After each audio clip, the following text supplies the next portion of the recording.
మీ car EMI కట్టలేకపోతున్నారా? మీ car EMI మేము కడతాం. ఈ నెంబర్కి కాల్ చేయండి.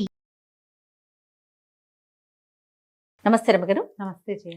రమగారు, పీరియడ్స్లో కొన్ని పనులు చేయమంటారు, కొన్ని పనులు చేయకూడదు అంటారు. అసలు పూర్వకాలం అయితే చక్కగా ఆ 5 రోజులు ఒక పక్కన కూర్చోబెట్టి పూర్తిగా రెస్ట్ ఇచ్చేవాళ్ళు, శరీరానికి మనస్సుకి కూడా. దానికి ప్రత్యేకించి ఒక ఆహారం కూడా తీసుకునేవాళ్ళు, అంటే సాత్విక ఆహారం తినాలి, అలాంటి నియమాలు కూడా ఉన్నాయి. సరే, రోజులు మారే, కాలంతో పాటు మనం కూడా పరుగులు పెడుతున్నాం, ఆడవాళ్ళు ఇంటికే పరిమితం కావట్లేదు కాబట్టి కొన్ని చిన్న చిన్న మార్పులు చేసుకున్నాం. కానీ కొన్ని విధానాలు మాత్రం మనం మార్చుకోం. ఫర్ ఎగ్జాంపుల్, పచ్చళ్ళు పట్టుకోకూడదు, లేకపోతే బీరువా పట్టుకోకూడదు. బీరువా పట్టుకోము, కూడదు ఏమో నాకు తెలియదు, కానీ తీయము, అన్నిట్లో చేతులు పెట్టేయము, ముఖ్యంగా పూజ చెయ్యము, పూజ గదిలోకే వెళ్ళాం. ఊడ్చే అవకాశం లేకపోతే అలా వదిలేస్తాం. పూర్తిగా అయిపోయిన తర్వాత స్నానం చేశాకే మనం అటువైపుకి వెళ్తాం. కానీ ఈ మధ్యకాలంలో కొన్ని సోషల్ మీడియాలో నేను చూస్తూ ఉన్నాను అమ్మగారు, ఎందుకు చేయకూడదు, తప్పేంటి, ఇది కూడా భగవంతుడు ఇచ్చిందే కదా, మొత్తం ఆయన బిడ్డలమే కదా, చేస్తే ఏమవుతుంది, నేను ఇలా చేసేసాను, నాకేం కాలేదు, నేను చాలా హ్యాపీగా ఉన్నాను, ఇలాంటి కామెంట్స్ చూస్తూ ఉన్నామండి. మీరు ఏదైనా చెప్తారా నాకు? కొన్ని విషయాలు ఎందుకు మాట్లాడుతూ ఉన్నామో తెలియకుండా మాట్లాడుతూ ఉంటాను జయ. సోషల్ మీడియా వచ్చాక మనకి ప్రతిదాని గురించి ప్రతి వాళ్ళు ఆడలేదు, మగలేదు, చిన్నలేదు, పెద్దలేదు, అన్నీ మాట్లాడేయాలి, అన్నీ అడిగేయాలి, అన్నీ చెప్పేయాలి, ప్రతిదీ చూపించేయాలి.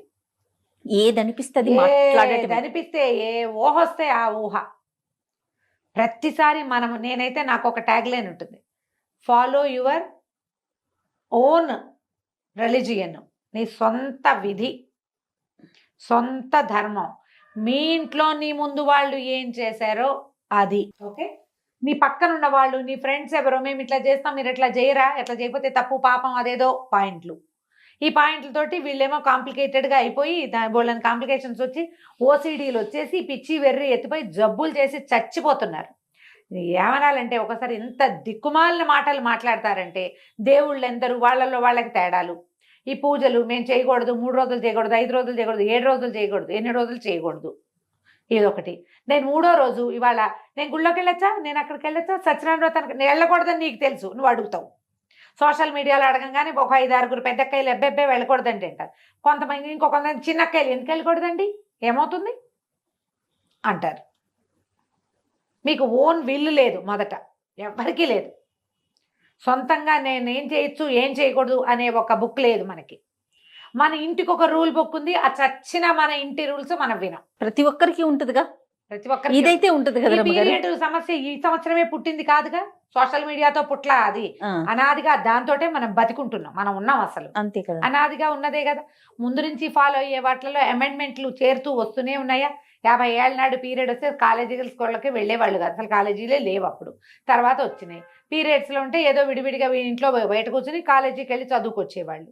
అందుకని కాలేజీ నుంచి రాగానే అందరూ బట్టలు మార్చుకునేవాళ్ళు. ఆఫీస్ తర్వాత ఆఫీసులు వచ్చాయి, ఉద్యోగాలకు వెళ్తున్నారు. మధ్యలో డ్యాన్స్ అయ్యి, ఎగిరి దూకు, షటిల్ ఆడు, బ్యాడ్మింటన్ ఆడు, ఇది వాడుకో, దానివల్ల అది కూడా ఆడేయచ్చు లాంటి యాడ్స్ కూడా చూసాం. అవును, ఇది కరెక్టా, అది కరెక్టా, పీరియడ్స్లో ఏం ప్యాడ్స్ వాడాలి అనేది విస్తృతమైన చర్చలు చేసాం అందరం, పిల్ల మేక ఎవరిని వదిలిపెట్టలా, పెద్దవాళ్ళు చిన్నవాళ్లతో సహా. అక్కడి నుంచి ఈ గోల. ఇప్పుడు పూజ ఎందుకు చేయకూడదు, నేను చేశాను, this is my first day, I'm doing puja లాంటి వ్యవహారాలు కూడా వచ్చినాయి. అమ్మ, 2 ప్రధానమైన విషయాలు మనం తెలుసుకోవాలి. మనం రోజువారీ క్రియల్లో మాట్లాడదాం. మొదట, నువ్వు స్నానం ఎప్పుడు చేస్తారు జనరల్గా అందరూ? ఉదయమో మధ్యాహ్నమో చేస్తాం, ఎలా కుదిరితే ఎట్లా. దాని తర్వాతే భోజనం చేస్తారు కదా. అన్నం తినగానే మీరు స్నానం చేస్తున్నారా ఎవరైనా? అన్నం తిని స్నానం చేయకూడదు, బేసిక్ రూల్ తెలుసు కదా. అవును, ఎందుకు? దానికి ఒక క్వశ్చన్ ఉందిగా, సైన్స్. ఏమిటి? అన్నం తిన్నాక మనం పొట్టలోకి ఇంత ఆహారం పడేస్తే శరీరంలో ఉన్న రక్తం అంతా వెళ్ళి ఆ పొట్ట మెషిన్ మీద పనిచేస్తుంది. అవును, ఇలాంటప్పుడు నువ్వు నీళ్లు పోసి ఆ మెషిన్, వేడెక్కి ఉన్న మెషిన్ మీద పెన మీద నీళ్లు చల్లినట్టుగా నువ్వు నీళ్లు పోస్తే డైజెషన్ ప్రోగ్రామ్ ఆగిపోయి జబ్బు చేస్తుంది. ఇది అందరు ఒప్పుకుంటారు కదా, బేసిక్ రూల్. పిల్లలకి కడుపు నిండా పాలు ఇచ్చి లేదా బాగా చక్కగా సెర్లాక్ తినిపించి నీళ్లు పోతే కక్కేస్తారు, తెలుసు కదా అందరికి. అవునండి కదా. ఇప్పుడు పీరియడ్ టైం అందరికీ రాదు, కొంత మగవాళ్ళకి అస్సలు 0, ఓన్లీ ఆడవాళ్ళకి. 10 ఏళ్ళు దాటిన తర్వాత 50 ఏళ్ళకి 55 ఏళ్ళకి దగ్గరలో ఈ మొత్తం పీరియడ్ అంతా ప్రతి నెల ఈ ఋతు అవస్థ ప్రతి ఆడవాళ్ళకి వస్తుంది. ఋతుస్రావం అత్యంత సహజమైన క్రియ. స్త్రీ శరీరంతో చేయబడుతుంది. అది నెలంతా మీ శరీరం ఏం చేస్తుంది, ఒక 20 రోజుల పాటు పనిచేసి స్త్రీల లోపల గర్భధారణకి అనువుగా ఒక బ్యాగ్ని ఏర్పరుస్తుంది. అవును, దాని పని అది చేసుకుంటూ ఉంటుంది దాని సిస్టమ్ ప్రకారం.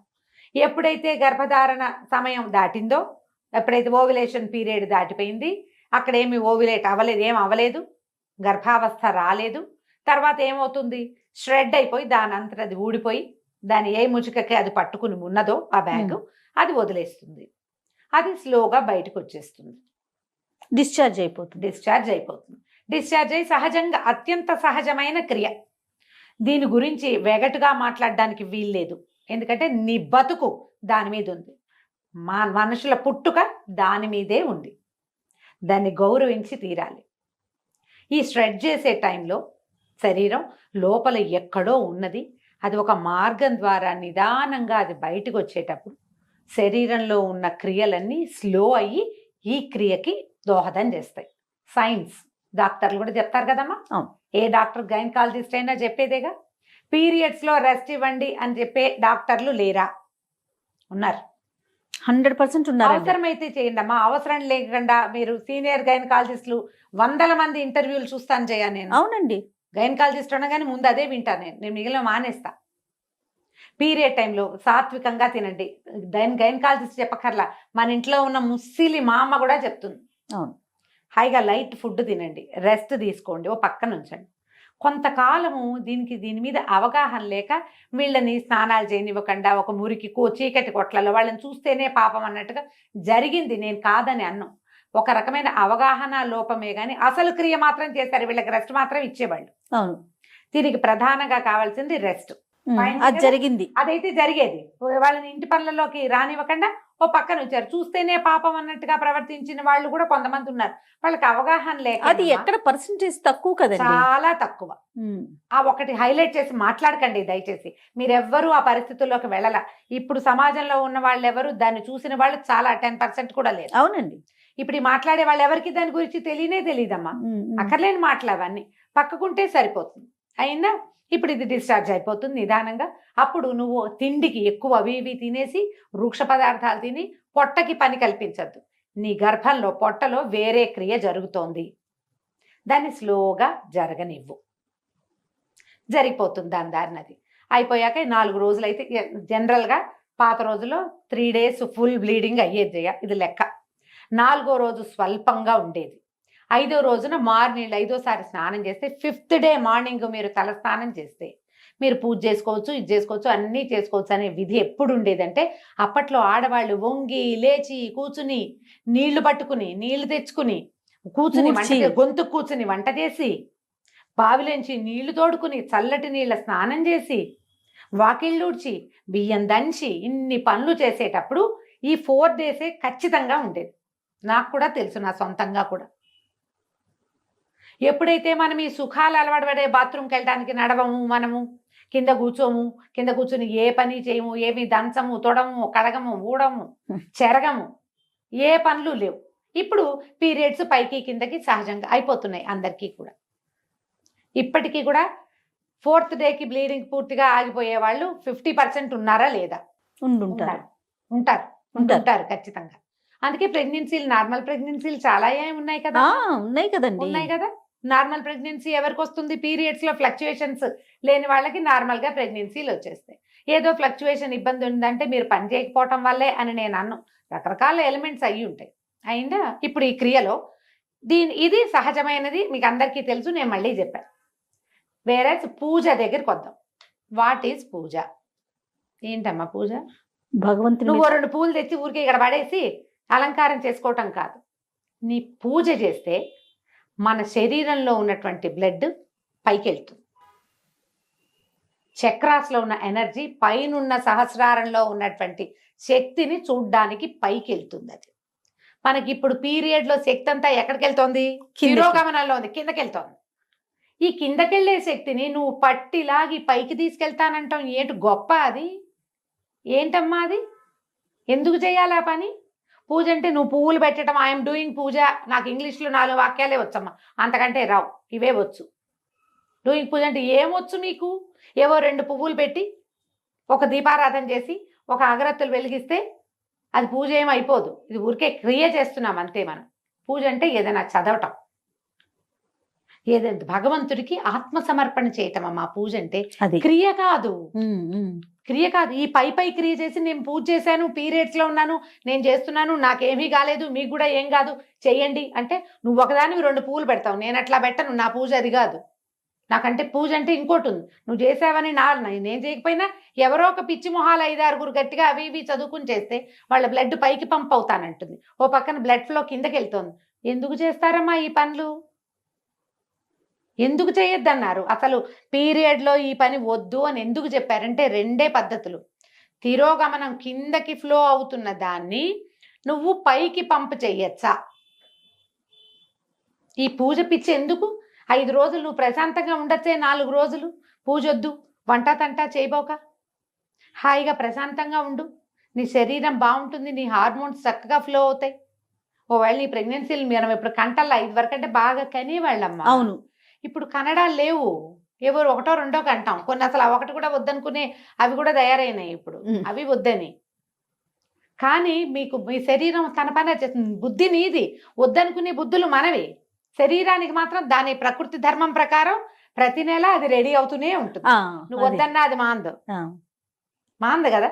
నువ్వు అదేం చేస్తుందో దాన్ని చేయని, అది ఏ రకంగా వెళ్తుందో దాన్ని వెళ్ళని వాళ్ళు. కానీ నీ ఐడియాస్ తోటి శరీర ధర్మాలని పాడు చెయ్యొద్దు. పూజ చేస్తే నాకేమీ కాలేదు, నాకేమీ కాదు అన్న నమ్మకం నీకుంటే నువ్వు నీ ఇంట్లో చేసుకో, దాన్ని ఫేస్బుక్లోను వాటిలోనూ పెట్టకు. నేను కొన్ని ప్రశ్నలు ఎప్పుడు ఎదుర్కొంటాను జయ. వాళ్ళ 4th డే గుళ్ళోకి వెళ్తా, ఎప్పుడు వెళ్ళను, ఎందుకు అడుగుతారమ్మా? నాకు తెలియక అడుగుతా. సొంతంగా డిసైడ్ చేసుకోరు మీరు. ఇది మీ పర్సనల్ థింగ్ కదా. అంతే నాకు కదా. ఎంత కోపం వస్తుందో జయ. అంటే ప్రశ్నలు అడిగితే మీ కోపం వస్తుందా? పెద్దవాళ్ళు మీరు ఇలా మాట్లాడచ్చా అంటారు రమ్మగారు. నువ్వు కూడా అంటావు. అవును, నువ్వు కూడా అదే మాట అంటావు.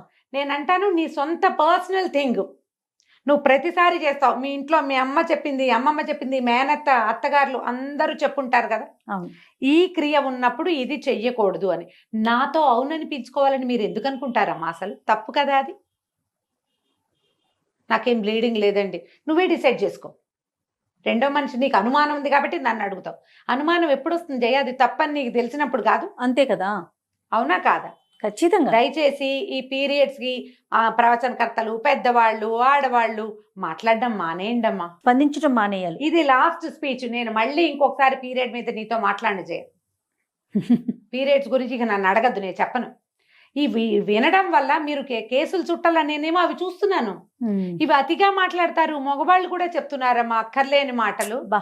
ఎందుకు వచ్చింది ఇవి ఈ మాట్లాడడము? ఈ విన్న వాళ్ళలో ఒక్కొక్కళ్ళు భయస్థులు, పిరికి వాళ్ళు, పాపం మానసికంగా బలహీనలమ్మా. ఇవి విని భయపడి చచ్చి అదేదో ఎక్కడైనా అంటిందేమో, ఏదైందేమో, ఓసిడీకి లోనయ్యి జీవితాలు మిజరబుల్ చేసేసుకుంటున్నారు జయ. 40 పైన కేసులు మాట్లాడాను జయ ఈ ఒక్క విషయం మీద. నేను 40 కేసులు భాగం పైనే. ఒట్టి శుభ్రత అది కాదు, పీరియడ్ రిలేటెడే చచ్చిపోవడానికి సిద్ధమయ్యే కేసులు చూస్తున్నా నేను. సూసైడ్లు చేసుకుంటున్నారు, దాంట్లోకి వెళ్ళిపోతున్నారు. పిల్లలు కలిపేశారని, ముట్టు కలిసిపోయిందని, అదేదో పంప మునిగిపోతుందని, ఆ 3 రోజులు వాడుకున్న బట్టలు మళ్ళీ వాడుకోకూడదని, గాజులు వేసుకున్న వాళ్ళు గాజులు కూడా తీసి బయట పారేయాలని, ఎన్నెన్నో మార్చాలి, ఇల్లంతా కడిగేసేయాలి, బట్టలన్నీ ఉతికేసేయాలి, దుప్పట్లన్నీ తీసి బయట పారేసేయాలి, పిల్లలు స్కూల్ నుంచి ఇంటికి వస్తే డేగ కళ్ళతో ఆ పిల్లలకి తల్లికి రిలేషన్ ఉండటల్లా ఇట్లా అవుతోంది. మీరందరూ మాట్లాడడం మానేయండి దయచేసి. అయితే అతివృష్టి రేపు అనావృష్టి చూస్తున్నాం. అవునా కదా రమ్మగారు? ఎవరి ఇళ్లలో ఏముందో వాళ్ళ ప్రకారం వాళ్ళని పాటించుకోనివ్వండి దయచేసి. పీరియడ్స్ లో చేయొచ్చా అని ఎవరైనా అడిగితే అమ్మా, ప్రవచనకర్తలు మీరు మాట్లాడకుండా ఉంటే చాలా రకాల మానసిక సమస్యలకి అసలు సమాధానాలు లేని స్థితిలో వాళ్ళని పెట్టేసిన వాళ్ళం అవుతున్నాం. నేను కూడా ఇంక్లూడెడ్ జయ. నేను చెప్తున్నా కదా, చేసిన పాపని చెప్తే పోతుంది. ఇదే లాస్ట్ వీడియో జయ. ఇక మళ్ళీ పీరియడ్ రిలేటెడ్ ఇష్యూ క్వశ్చన్, ఏ పండగ గురించి నువ్వు పీరియడ్లో ఉంటే ఎప్పుడు చేసుకోవాలమ్మా? పోలిపాడ్యమి నాడు దీపం పెట్టాలి. పాడ్యం వెళ్ళిపోయే రోజు నువ్వు బయట ఉన్నావు, 5 రోజుల తర్వాత మార్గశిర మాసంలో దీపం పెట్టమని నేను చెప్పచ్చా నీకు? తప్పు కదా.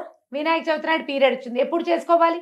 ఏమి ఒక సంవత్సరం మానేసి వచ్చే సంవత్సరం చేసుకోకూడదమ్మా. కాదు రమ్మగారు, వినాయక చవితి పూజ దగ్గర నుంచి దసరా నవరాత్రుల దగ్గర నుంచి ప్రతి దానికి ఈ ప్రశ్నే చూస్తూ ఉంటాం అయినా మనం. కార్తీక మాసం అది కూడా కార్తీక మాసం 5 రోజులు దీపాలు పీరియడ్ వచ్చింది మా ఇంట్లో దీపం ఎలా ఏమవుతుంది కొంప మునక మానేసేయండి. తర్వాత పెట్టుకో.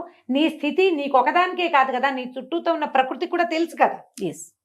పిల్లలుంటే పెట్టించండి, లేకపోతే మానేయండి. కేవలం కామెంట్లలో ప్రశ్నలు మీ దాకా తీసుకొస్తున్నారు అమ్మగారు, కానీ మీరు పర్సనల్ గా కూడా ఎన్నో ప్రశ్నలు ఎదుర్కోవాల్సి వస్తుంది, మాట్లాడాల్సి ఈ వస్తుంది. 5 రోజులు పెట్టుకోలేనమ్మా, ఇప్పుడు ఏం చేయనమ్మా, మా తర్వాత పెట్టుకోండి అమ్మా అని చెప్తా. ఇదే ఆన్సర్. అవునని చెప్పాలి జయ. కనీసం 30 మందికి చెప్పా ఈ మాట, తెలుసా?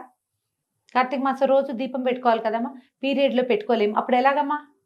మీ ఆయనతో పెట్టించండి. మొగుడు ఒప్పుకోకపోతే కొట్టుకు చేస్తారా మీ ఇద్దరు ఈ విషయం మీద?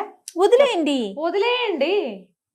ఈ పీరియడ్ ఇంత గోల్ చేస్తోందమ్మా, సహజమైన క్రియని ఎంత కాంప్లికేటెడ్ చేసేసుకుంటారు. చిన్న పిల్లల ముందు, పెద్దవాళ్ళు మీరు అన్నట్లుగా అందరి ముందు మాట్లాడేయాల్సిన పరిస్థితి వచ్చేస్తుంది. అంటే అదేదో దాచేది కాదు, కానీ మాట్లాడుకోవాల్సిన అవసరం కూడా లేదు కదా. లేదు, మీ ఓన్ సిస్టమ్ ని ఫాలో అవ్వండి. కానీ స్ట్రిక్ట్ గా చెప్తున్నా నేను, పీరియడ్స్ సమయంలో చాలా అత్యవసరమైతే గానీ మీరు ప్రయాణాలు చేయొద్దు.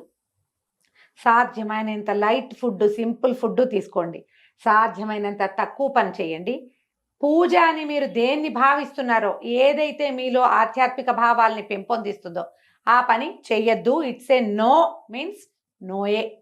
ఆధ్యాత్మిక భావాల పెంపొందించడం అంటే బ్లడ్ ఊర్ధ్వగామి అవుతుంది, రక్తం పైకి వెళ్తుంది, అది చేయకూడదు. శరీరాన్ని దాని పని దాన్ని చేసుకొనివ్వండి. రైట్. నమస్తే. నమస్తే.